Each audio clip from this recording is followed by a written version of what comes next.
Perkenalkan, nama saya Cilia Wana Gres. Nama saya Regina Storus. Nama saya Maudie. Saya Devi Purnamasari. Hari ini kami akan melakukan praktikum mengenai proses adaptasi dan seleksi alam. Selamat menyaksikan. Bye.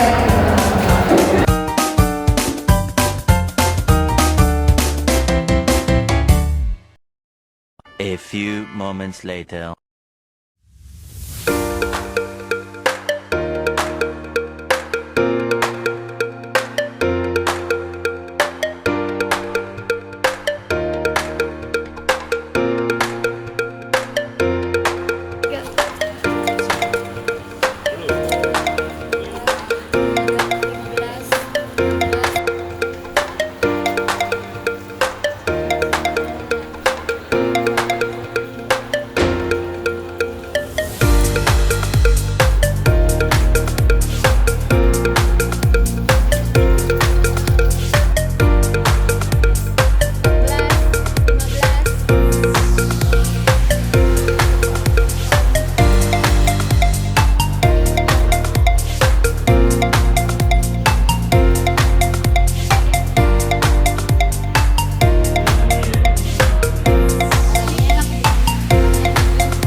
Pertanyaan yang pertama, kertas warna apakah yang paling banyak tersisa? Menurut pendapatmu, apa alasannya? Nah, jawabannya, kertas yang paling banyak yang tersisa adalah kertas orange. Alasannya adalah karena diambil secara acak dan waktunya terbatas.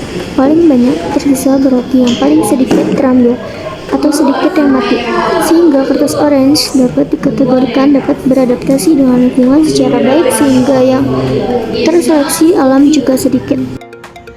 Lalu pertanyaan yang nomor 2, kertas warna apakah yang paling sedikit tersisa? Menurut pendapatmu, apa alasannya? Jadi, kertas yang paling sedikit tersisa adalah kertas biru.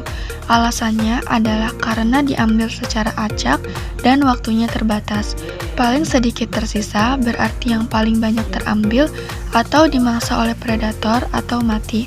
Sehingga kertas biru dapat dikategorikan tidak atau kurang dapat beradaptasi dengan lingkungan, sehingga lebih banyak dimangsa dan yang terseleksi alam lebih banyak. Kesimpulan dari kegiatan ini adalah orang yang mengambil kertas diibaratkan sebagai predator dan kertas diibaratkan sebagai mangsa.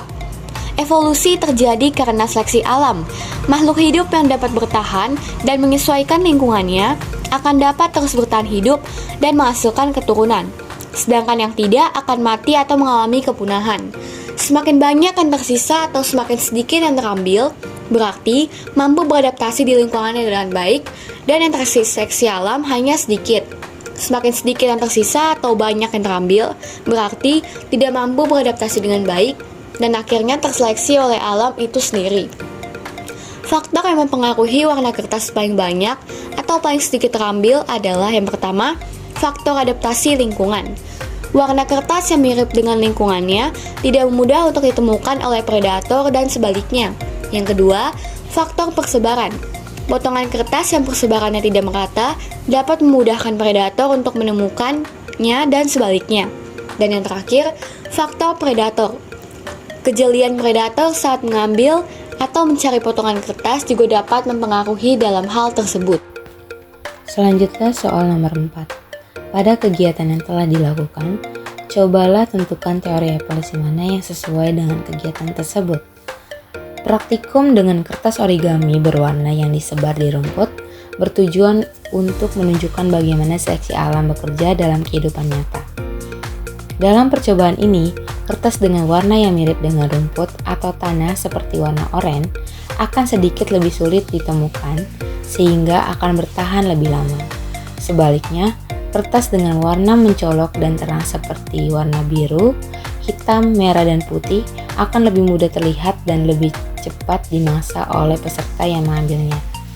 Percobaan ini menggambarkan prinsip seleksi alam yang dikemukakan oleh Charles Darwin, di mana makhluk hidup dapat memiliki ciri-ciri yang sesuai dengan lingkungannya, akan memiliki peluang lebih besar untuk bertahan hidup.